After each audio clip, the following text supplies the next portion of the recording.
Hey guys! This is Davao Conyo and today I'm here at SM Lanang Premier. Ngayon mag-grocery ako, bibili ako ng mga essentials, at saka mamimili ako ng mga damit. Ang dami-dami kong gagawin today, so samahan niyo ako. Tara! Gina-continue pa rin ng SM ang effort para mag-promote ng safety among its partners, stores, and shoppers through the Safe Malling campaign. Nag-include dito ang temperature checks and foot baths sa entrances, mandatory na pag-wear ng face masks, and mga non-contact sanitizer dispensers na kadali lang jud gamitin. Merong din kung mga directional signages na nag-encourage ng safe distancing all over the mall. I-follow nyo na lang ang arrow sa floor. Nag-work rin around the clock ang mga sanitation teams para ma-sure jud talaga na ang frequently touched areas and facilities kay gina-disinfect regularly.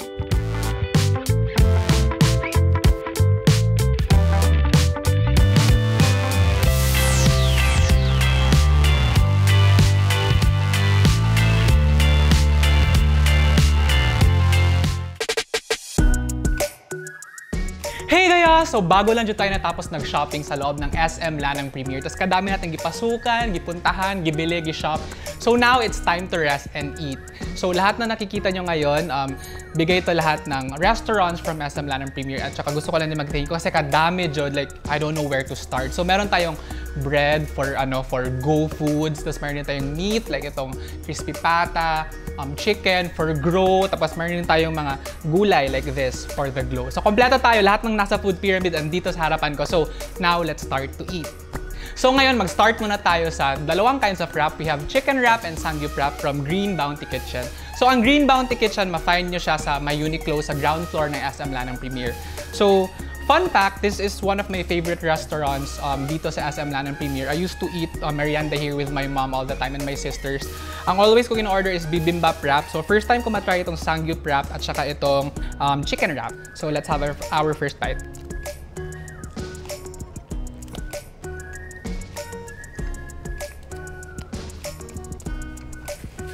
Unang kagat, merong cheese, tapos mafe-feel mo rin yung chicken, tapos andito din yung pipino. Ano yung pipino? Cucumber. Tapos syempre merong leafy vegetables. So gusto ko yung baboy, tapos yung rice, tapos yung aluminum foil na nakain ko. Okay siya, okay siya. So tapos na tayo sa wraps. Ang next natin na i-try would be this takoyaki from Toriyamo. So pakita ko lang siya sa inyo.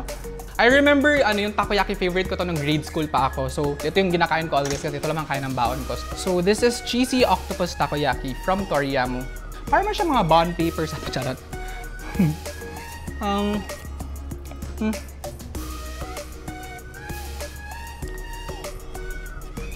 It's really good. At saka meron siyang octopus talaga sa loob. Ayan. Siguro pwede nyo rin i-request na medyo mas burnt sa labas. Depende ko anong preference nyo. Ako personally, mas gusto ko burnt sa labas. But this is really good sa loob. So this is the tonkatsu ramen from Toriyamo. Ita-try natin siya. So, first, sabaw muna tayo. Ang tapang ko para mag-white ngayon. Tapos ang dami-daming food. So ang goal natin today is hindi mamansyan yung damit ko. So, it's really good. At saka medyo spicy siya. Actually, spicy talaga to. At saka mahilig ko sa mga spicy food. Ayan. Ayun. Tapos ita-try din natin itong pork chop. Pork chop? Tonkatsu pala. So, kaskuha ako talaga. Meron din siyang noodles sa loob. So, di ba? Kompleto na siya. May meat, may carbs, may soup. Tapos may mga gulay-gulay din siya dito. So, I really love ramen though. Ayun. Ang arte na, I really love ramen though. So,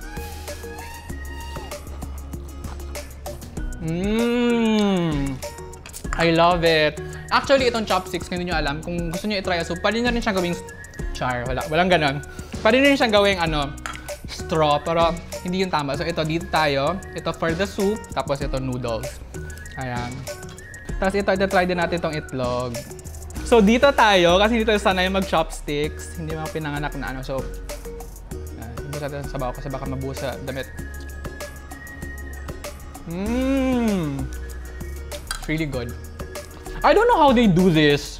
Itong ganitong pagkakaluto na medyo lata sa loob, tapos lata sa loob, medyo sa loob, medyo watery and runny.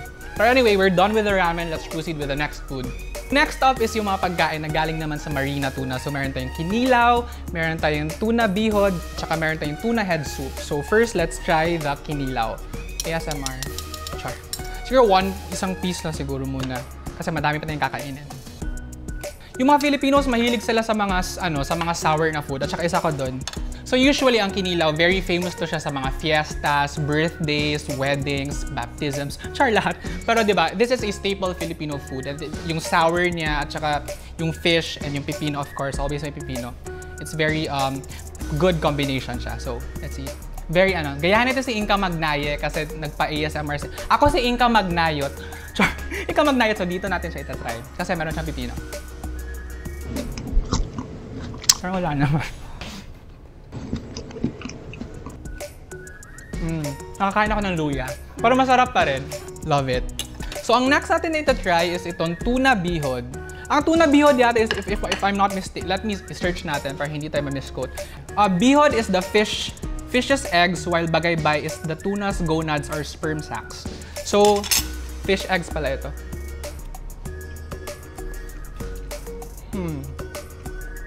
Parang siyang atay. But less crumbly. Pag mga ganitong pagkain, dapat may rice. Pero since madami pa tayong kakainin, iwas muna tayo sa rice. Later na lang. So, ang third natin na itatry is itong tuna head soup. May straw, charot. yung straw na ako. I also prepared some facts for you guys. So, since we're doing mukbang, meron akong pa-little facts dito about mukbang. Did you know that, Did you know that mukbang came from the word moknun, which means eating, at saka yung bangsong, which means broadcast. So, it's eating broadcast. This became famous sa South Korea noong 2010 sa YouTube. Tapos from there, nagtuloy-tuloy na siya. So, we see Americans doing it, Filipinos. So, this is tuna head soup from Marina Tuna. Ang Marina Tuna nasa, nasa Sky Garden. Sa Sky Garden, nandun ang Marina Tuna.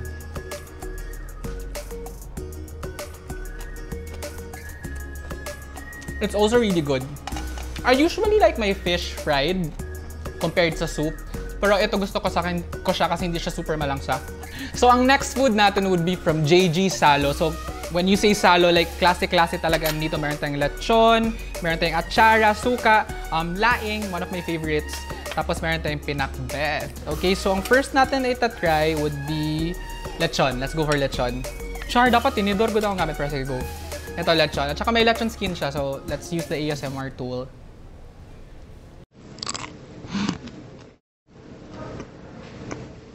It's not the same dun sa lechon talaga na malaki na para magkuha ka lang sa baboy. Ito, kay medyo naka-chop na siya. Tapos, soft ang meat niya. So, I was surprised. Pero crispy pa rin ang skin niya, in fairness. Tapos, before tayo mag-proceed sa laing, nag-prepare ako ng questions sa Instagram stories ko. And then, I will be answering some of them. So first question is, what is your current skincare routine? I don't think that I'm the best person to answer this one kasi right now, like, my skin is not that clear. Pero just so you know, before I used to gamit ng mga harsh products, tapos nag-transition ako to like the mild ones. Face wash, Cetaphil, tapos ang toner, Salatec. And all of them I got from Watsons. Okay, so Watsons available siya anywhere, kahit dito sa SM Lanang Premier. That is my current skincare. I don't really put a lot of things sa face ko. So let's go sa laing. Dati hindi ako mahilig talaga sa gulay. Makarne talaga ako. Pero slowly, as I grew up, I incorporated gulay sa diet ko. And some of them I really like. Like for example, ito kasi may gata siya. So hindi siya super magulay yung lasa. So I love it. Hindi din ito yung first time na kumain ako sa Salo. And every time I go sa food hall dito sa SM Lanang Premier, usually sa Salo ako kumakain because I really love their laing. Ang next natin is pinakbet. So that's it from JG Salo. Ang dami-dami nilang nilagay sa isang plate. Thank you so much! So ang next set of food natin would be from the kitchen. So meron tayong 4 na kinds of chicken. So meron tayong buffalo. Ipapakita ko lang very quick. Tapos meron tayong parmesan. Tapos ito may dalawang spicy. I'm not so sure. Merong isang sweet and spicy siguro dito. Tapos meron isang spicy lang. So we're going to find out as we try it. So let's try the barbecue first. Okay, so char na ka, bra. So, ayun, kuha tayo. Ayan. Kasi baka makita na akong dede, char. So first, i-try natin to. Let's use the knife.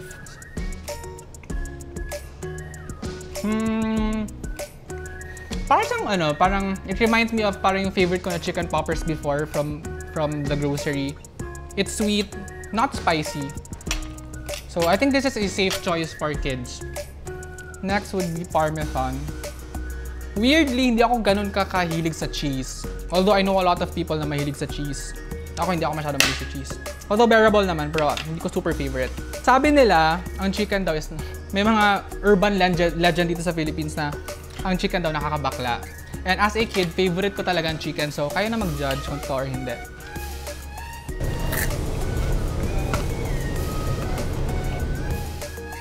Sana hindi maiban si Inka sa akin na ginagaya ko siya. Pero it's really good. Let's answer another Instagram question. Meron tayong question dito na, share ka naman ng tips sa mga nasa gitna pa lang ng fitness journey nila or sa mga di pa nagsisimula.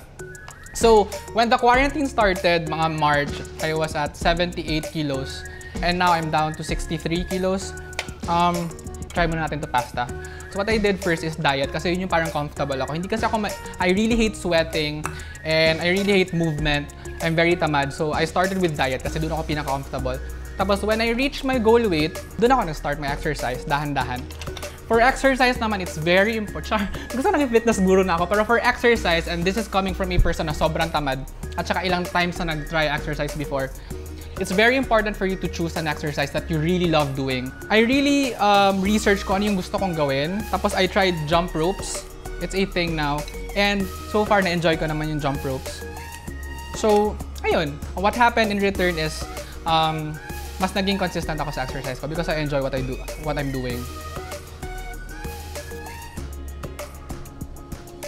I think it's supposed to be spicy din, pero hindi ganun ka-spicy. So, okay lang siya. Iba-iba kasi tayo ng tolerance when it comes to spicy food. I like that there's cheese at saka meron din siyang parang chorizo or longanisa. So, I think we're done. Thank you, The Kitchen!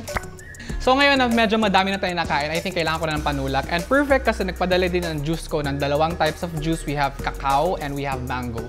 So ang juice ko, yung Kitchen at saka yung JG Salo, silang tatlo, mahanap nyo sila sa food hall dito sa SM Lanang Premier. Nasa second level sila. So I think I'm gonna go for this one. Got in a straw. Also, I came across a question kanina na, who's your inspiration to doing content? Or in doing content, I think ang ginamit niya. Actually, madami eh. Family, friends. Tapos, usually, I really love spreading. I am scrolling sa social media. Tapos, every time I feel like a lot of the people are talking about stuff na medyo nakakasad. Yun yung parang pinakagusto kong gumawa ng something funny through dubs or through skits. So, yun. Try na din natin to para at least I could also judge it. I think for kids ito. And then ito for moms. I always think about kids. I'm really sorry. But usually kasi since SM is a family mall and usually go there with your family. So I think it's also okay na I recommend stuff for the kids and stuff for the parents. Right. Para siyang Chucky. Sorry, pwede ko mention yung Chucky. Yeah. So ayun, yun na yung tatlo. The Kitchen, JG Salo, at saka Juice ko. Thank you so much. So, ang next set of food natin would be from Hukad, which is one of my favorite restaurants dito sa SM Lanang Premier. Ang Hukad, matatagpuan niyo siya sa second level north wing ng SM Lanang Premier. So, let's try the crispy pata first.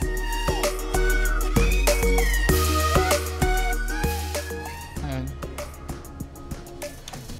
Still, the same flavor na ina-expect ko from Hukad na crispy pata. And then, let's try the scallops. Usually, maraming baked scallops available sa different restaurants. Pero I find myself going back to Hukad kasi hindi ko alam, hindi ako nauumay sa scallops ng hindi siya ganun ka nakakaumay pag medyo napadami na. So, usually, binabawasan ko yung butter and yung garlic. Let's have one more. Ayan. So, the reason kung bakit dalawa lagi yung kinakain ko is because tinatabi ko yung shell. Tapos ginagawa akong bra after. Charot. Joke lang. Joke lang. Huwag nyo gayahin yun. So that's it from Hukad. Nagkain tayo ng baked scallops, tas meron ding crispy patat. So ang next natin na ita-try would be from Barbecue Nation. So what I like about this platter is parang hinalo nila lahat ng Filipino favorites. Yung mga, pag sinabi mo kasing bagnet, grilled chicken, at saka spare ribs, ang unang naisip ko yung mga titos natin, yung mga malakas kumain ng karne. So, syempre tayo mga pa-demure, doon na tayo sa macaroni salad, mga ganon, potato salad, charot.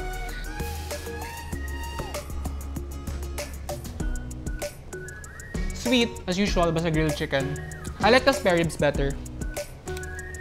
So So if I'm not mistaken, ang bagnet is galing sa Ilocos or it's an Ilocano dish. Tama ba Ilocano, Ilocos? Same ba? Basta may Iloc na word. Ayan. Try natin. Pero anyway, masarap siya. Pero mas gusto ko yung spare ribs. Mas less yung umay factor niya kasi less oil at saka less sweet siya. And it's very soft and tender. So, yeah. This is the winner for me. Ito nasa gitna. So, ang next natin na ita-try before tayo mag-answer na isa pang question is itong skewers from Out of Nowhere. Parang ito yung interesting kasi color green. It's not everyday that you see chicken skewers na color green. At least dito sa Pilipinas. Ayan. Kasi pag hindi natin naubos, ibibenta nila ulit. Char, joke lang. So, tikman natin itong Caribbean chicken.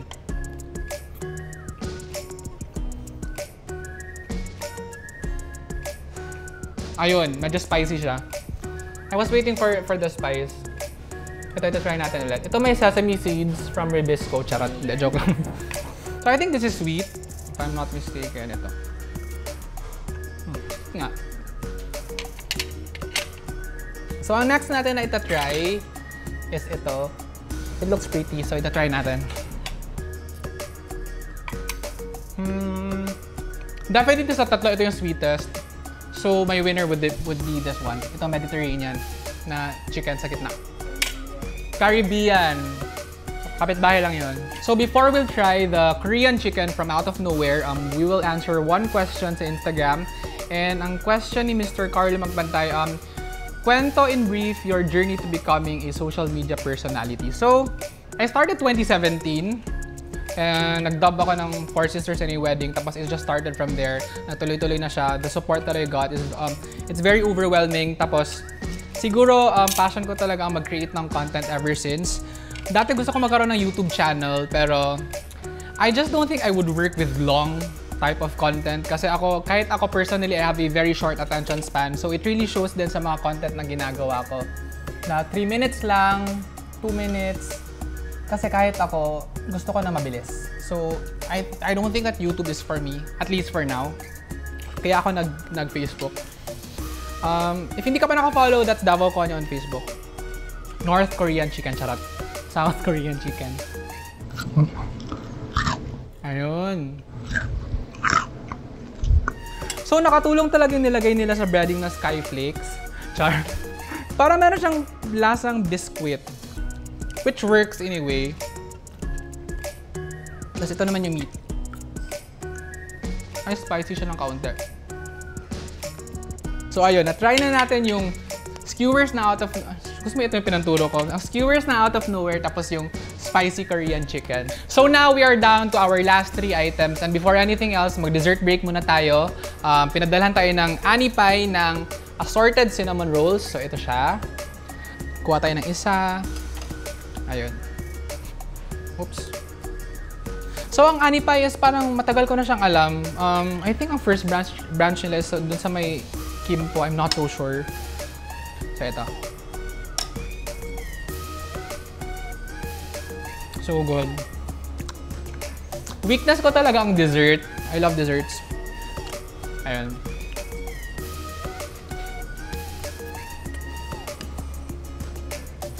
So moving from one bread to the other, itatry din natin itong chicken salad croissant ng French Baker. Ang croissant kasi is, aside sa cute yung form factor niya, gusto ko yung parang crunchy siya on the outside. Tapos I'm gonna open it para makita nyo. Of course, andyan yung chicken salad, tapos andyan yung kamatis, tapos may lettuce din tayo sa loob. So,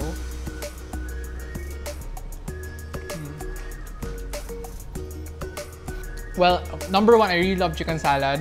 At saka I also love bread. So this is the perfect combination. At saka nasa croissant pa siya. Kami kasi sa bahay, loaf bread lang, tapos toast, tapos chicken salad. Ito nasa croissant. Sorry, one last. Ito may... So good. Ayun. Paano kaya yung mga future dubs ko gawin kong ASMR?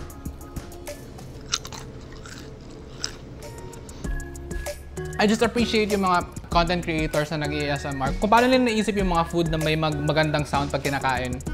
Kaya itong chips. Yung iba kumakain ng ice. After nito, let's proceed sa next na pinadala ng French baker. Kanina, kala ko rice to. Sabi ko, ang weird, bakit nila pinair yung rice sa bread? Apparently, bread pala siya. So, feeling ko ito yung nasa loob. So, what they did is, tinanggal nila yung laman ng bread kasi naubusan na sila ng regular bowl. So, ginamit nila yung mga bread na hindi nabenta from yesterday. Char lang. Joke lang, French baker, baka magalit kayo. Pero anyway, ayan.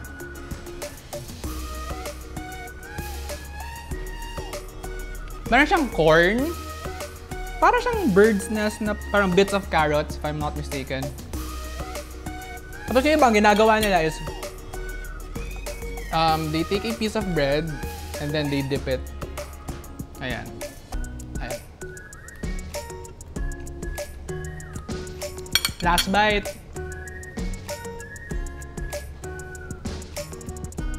So that's it for today's mukbang here at SM Lanang Premier. And for those of you who's watching, you could always dine in safely here. There are a lot of restaurant choices. You can go for something healthy, something sweet, desserts, something meaty, and a lot more. This is Philip Hernandez, also known as Davao Conyo. Thank you for watching.